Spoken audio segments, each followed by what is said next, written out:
Copy out. News.com/catering to find out more. What's this right here? We got to do Ryan. And back to the Mo Ivory Show on News and Talk 1380 WAOK. Call us at 404-892-2703 on News and Talk 1380 WAOK. Election time's coming. Who you gonna vote for? If I was president, I'd get elected on Friday, assassinated on Saturday, buried on Sunday, they go back to work on Monday. If I was president.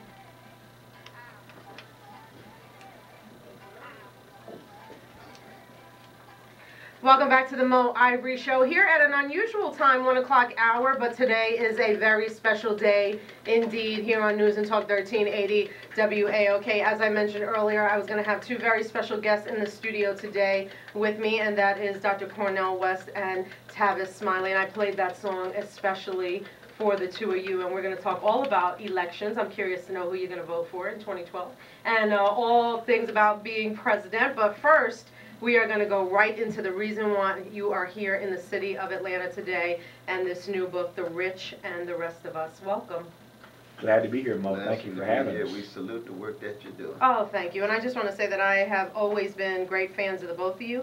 And we will get into all the controversial stuff later, but I know that you have made such great contributions to the African American community, to just the conversations that have gone on, and I wanted to start off by saying that. And Dr. West, I want to say that I met you when I was just a young student at Spelman College, and I have just followed you all these years, and we have a lot of mutual people in common. And yeah, it's just so wonderful. And I've actually even ran into you many times in the airport while you were waiting for planes, and I've grabbed the seat next to you and started talking to you, and I've treasured every one of those times. And I know that you probably meet thousands of people every day and have these conversations, but I want to tell you that impacted me a lot. So thank you so very much. Absolutely. So tell me about this book. You're going to be here.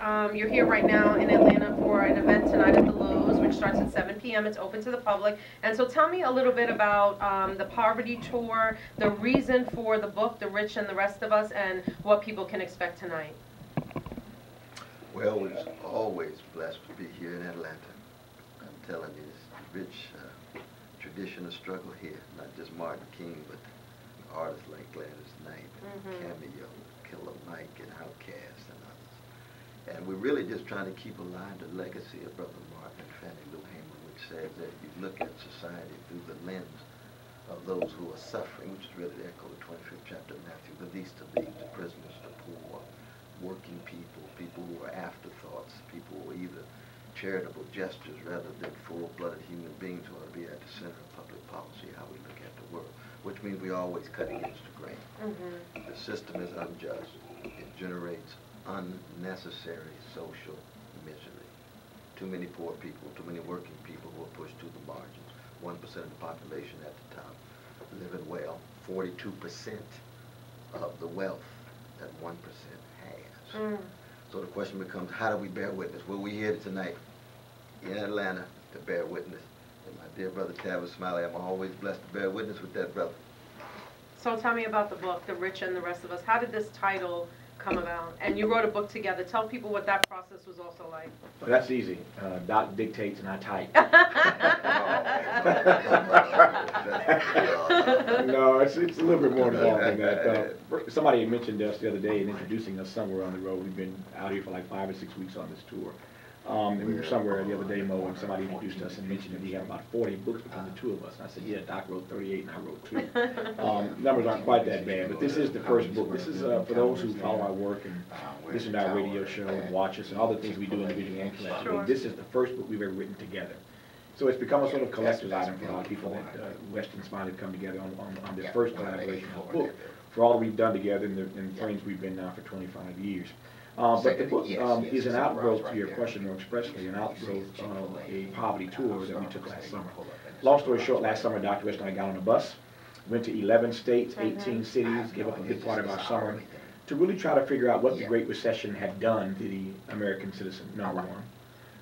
Number two, what does poverty really look like? What is this new face of poverty that we need to confront?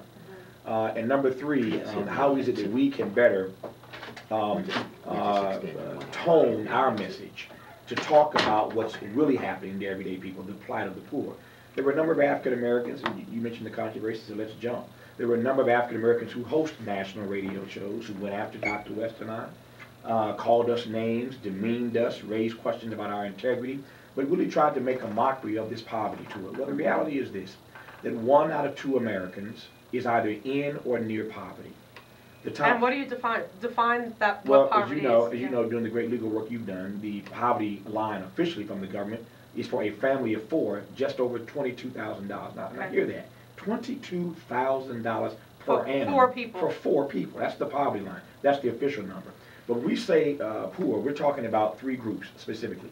The perennially poor, folk who've always been poor, the persistent poor, folk who look mostly like you and me. Secondly, the near poor, folk who are just a paycheck or 2 away. Okay.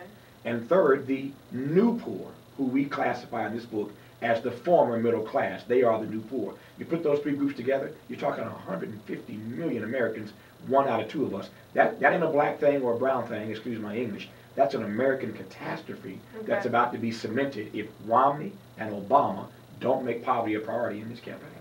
Okay, so I'm glad that you said let's jump right in. And why do you think that that criticism came when you talk about, you know, the idea of the new poverty and addressing the new poverty? You're talking about the people that have become a part of that poverty since the recession began, which of course we know didn't just start with President Obama, but of course administrations before, right? And had such an impact moving forward. But so now this new poor mixed in with, I don't want to call it the old poor, but those other 2, the perennial poor, the 2 subgroups you said before, is leading us to this catastrophe. What could why do you think that criticism comes for something that obviously is a fight that should happen, is something we should talk about, is something that is righteous to defend against, right? Why are so many people poor? But I think it comes, and I'll tell you why I think it comes, because of sort of the foundation that has been set for your criticism or commentary, because I know you have said you're not a critic of it, you're just a commentator, a person who commentates on it because you're a journalist, but I think that has sort of given people what they feel is a foundation to jump on you about it, because the truth about it, Dr. West, is you haven't just started talking about poverty. You know what I mean? This book addresses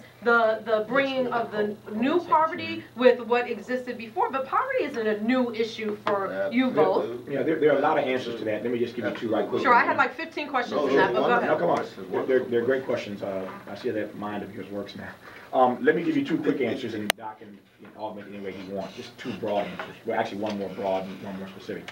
The broader answer is when you say your question specifically that I heard, why did the criticism come? Because there are 2 issues in this country that people don't like to talk about. We don't like talking about race. We don't like talking about poverty. So Dr. West and I, on demand, find ourselves oftentimes talking about 2 issues that the country as a whole just doesn't want to discuss in the first place. Sure. We are cowards, as Eric Holder said. The president snatched his collar when he said that, but he was right.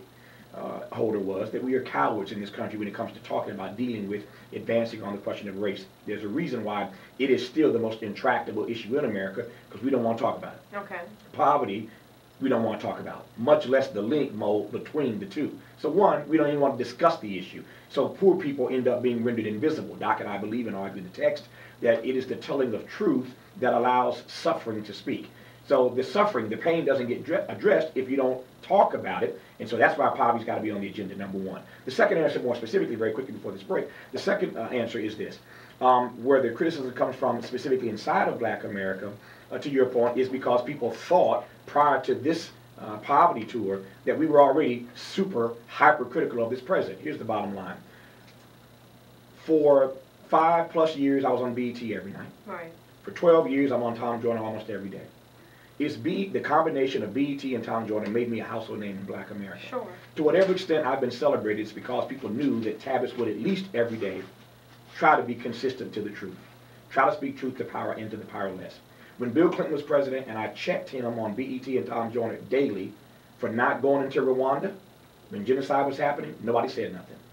When I checked him for sandbagging Lonnie Guinier at Justice, nobody said anything. When I checked him for signing that welfare deform bill, which 15 years later has now led to women and children falling into poverty faster than anybody else, nobody said anything. So would you assert that the heightened heightened sense that you are over criticizing comes from the lack of them making a case out of your criticism in the past, but not that it's heightened because there's a black president. People are super sensitive and super hyper because we want to protect this president, which Doc and I can talk more about. No, we're going to talk about it. We're going to talk about it. He needs to be corrected. No, and he is not, and he's the first black president. So does that play into it at all? And we'll talk about that and more. This is going to be a great conversation. 404-892-2703 if you want to join the conversation. I still have some more, I'm going to hog, and I'm going to talk to them by myself for a little bit, and then we're going to get the phone calls on. Mo Ivory Show, News and Talk, 1380 WAOK. We'll come back with Dr. Cornel West and Tavis Smiley right here on News and Talk, 1380 WAOK. Very good, very good. Derek Bozeman. And talk about what we need to reevaluate our assumptions around poverty, and what can, what does a regular person who, might not even realize they are about to be, in poverty.